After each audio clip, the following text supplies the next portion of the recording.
Қайырлы күн, каналыма қош келдіңіздер. Бүгін сіздермен бірге балапандарымызға осындай ерекше әдемі болып шығатын, небәрі 15-20 минутта дайын болатын ұя деген печенье дайындайтын боламыз. Міндетті түрде дайындап көріңіздер, өте оңай жасалады. Ең бірінші алдын ала електен өткізіліп алған ұнымызды, какао, қант және де қопсытқышымызды қосып араластырып аламыз. Барлығы өте оңай жасалады. Барлық құрақ қоспамызды бірінші осылай бөлек араластырасыздар. Келесі кезекте үстіне сары майымызды саламыз. Сары майларыңыз егер қатып тұрған болса, үкіштің көмегімен өткізіп алсаңыздар да болады. Менде жұмсақ сары май. Осылай қолымыздың көмегімен ұнтақтар дайындайтын боламыз. Міндетті түрде видеоны соңына дейін қарап, каналыма тіркеліп, қоңырауша белгісін басуды ұмытпаңыздар. Сол кезде каналыма шыққан жаңа рецепті алғаш болып көретін боласыздар. Келесі кезекте біз жұмыртқамызды салатын боламыз. Мен басында бір жұмыртқа салдым, бірақ бір жұмыртқа жеткіліксіз.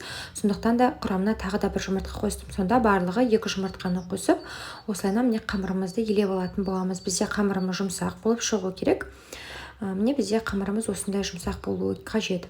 Қамырымыз дайын, енді қазір печенькамызды жасауға кірісеміз. Ол үшін ең бірінші осындай шар тәріздес қылып дөңгелек формаларын жасап шығамыз. Менде барлығы 11 дана шар шықты. Енді қазір формамызды дайындаймыз. Мен пештің, яғни духовкамыздың өзінің листін қолданып жатырмын. Үстіне пергамент қағаз міндетті түрде төсеп алыңыздар. Одан кейін біз сарымсақты сақтайтын құралмен біздің печеньканың ұя тәріздес формасын жасайтын боламыз. Осылайна міне қысып, пышақпен қалған бөлігін ақырын кесіп аламыз. Тура осылайнан барлық біздің қамырларымызды жасап шығамыз. Шеткі жақ бөлігіндегі артық бөлігі ұя сияқты болмай шықса, қайтадан салып, қайтадан осылайнан ұя тәріздес қылып форма жасап алсаңыздар болады. Міне осылайнан барлық ұяшықтарды жасаймыз. Одан кейін қасығымыздың көмегімен ортаңғы жақ бөлігін осылайнан кішкене басып шығамыз. Қатты басып керек емес, сәл осылайнан басыңқырасаңыз болады. Енді алдын ала қызып тұрған пеште 180 градус 15 минут пісіріп аламыз. 15 минут уақытымыз өткеннен кейін ортасына мынандай нутелла қосамыз, немесе шоколад қоссаңыздар да болады, өздеріңіздің қалауларыңызша. Печенькаларымыз ыстық кезде қосып алуымыз керек. Міне осылайна нутелланы қостым. Енді қазір үстіне осындай дүкеннің кәмпиттерін қойып шығамын. Сол кезде бізге ерекше әдемі түр беретін болады. Әрқайсының үстіне шамамен 2-3 данадан қойсаңыздар болады.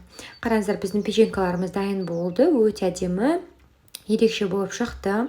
Және де көріп тұрғандарыңыздай өте оңай, әрі үйдегі бар қолжетімді заттардан жасалады. Небәрі 15-20 минутта ғана дайын болатын бұл печеньканы міндетті түрде дайындап көріңіздер. Егер сіздерге видео ұнап жатқан болса, каналыма тіркеліп қоңырауша белгісін басуды ұмытпаңыздар. Сол кезде каналыма шыққан рецепті ең алғаш болып көретін боласыздар. Келесі кездескенше.